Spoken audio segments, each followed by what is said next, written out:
church can just get people to become normal, then it would have accomplished a great deal.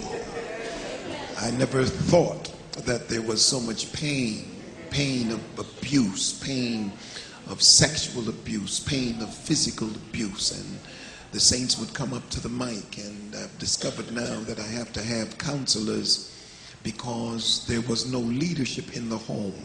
When fathers were not there, it just changes the whole balance of how people think and how lives operate when fathers just move the father out of the house and everything goes askew in that house. Girls reach for men they don't need and looking for love in the wrong places. Boys not knowing how to operate in respect because they can't handle responsibility. I wish I could talk to you. And the question I ask is, can a black woman really love a black man? Can they really love? Particularly if you put love and respect together. Amen. If love and respect go together, I'm not going to preach that tonight, but if love and respect go together, as the individual diminishes in his capacity to handle responsibility, so does he diminish in his capacity to be respected. Can I submit that to you just very gradually? That if respect and love go together, the question now becomes, can you love who you don't respect? If love and respect go together,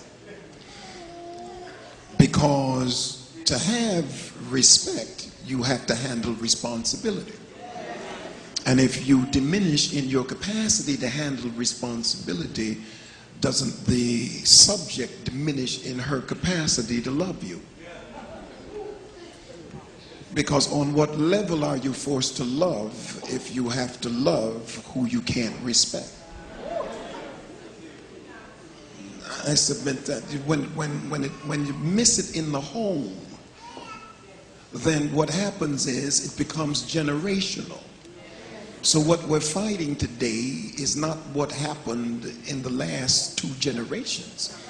What we're fighting today is something that has gone on from colonialization. Amen.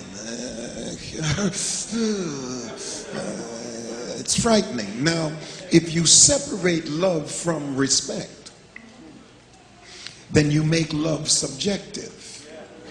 And love is not now tied to the object. Love is tied to the subject. Well, it can't be phileo, because in a brotherly relationship, when you love your friend, it's reciprocal. Amen. You don't hang out with people on a one-side basis. You hang out with people because of reciprocity, because people requite, because you get something back. Well, it can't be eros, because eros is looking for pleasure. Amen. It could be storge to a certain point, because natural affection is family love. But Paul said that in the last days, family affection would not be there. People would lose natural affection. It's really interesting that people don't even like you now. For no reason. And the only way the only way Solomon could have settled the case with the mothers, the prostitutes who had the children, remember? And one died. Do you remember that story? And Solomon said, bring me the child, slice the child in 2. You remember that? Amen. And the real mother said, don't do it, because she had natural affection. If he did not tap into natural affection, he couldn't have solved the case. You follow what I'm saying? So we live in a time where people will hurt you just out of GP. So it would have to be agape.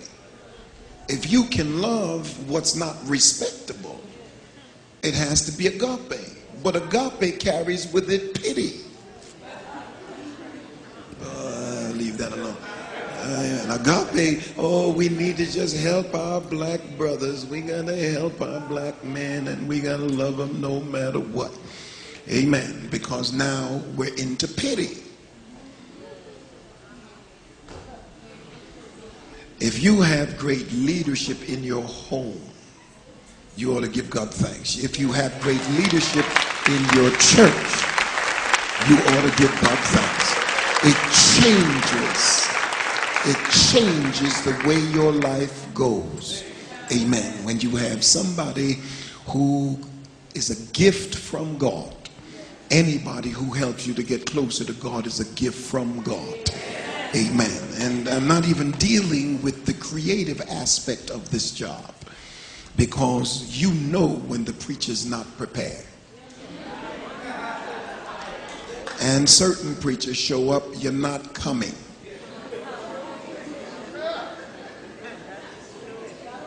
Amen. Y'all called the wrong one if you didn't want the truth.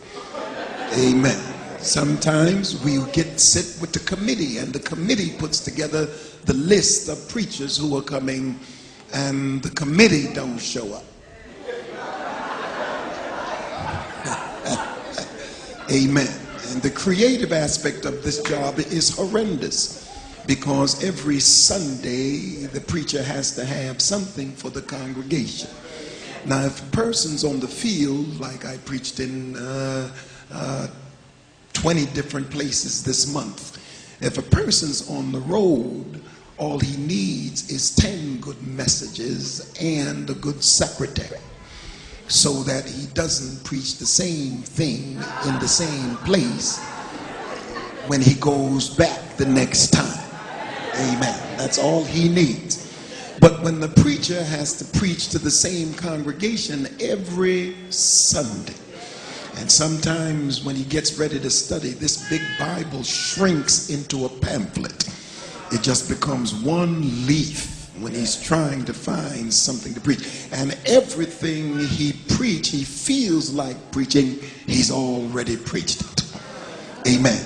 And he's not just having a 3-point sermon. He's got to have a word that is germane and significant for the time in which you live.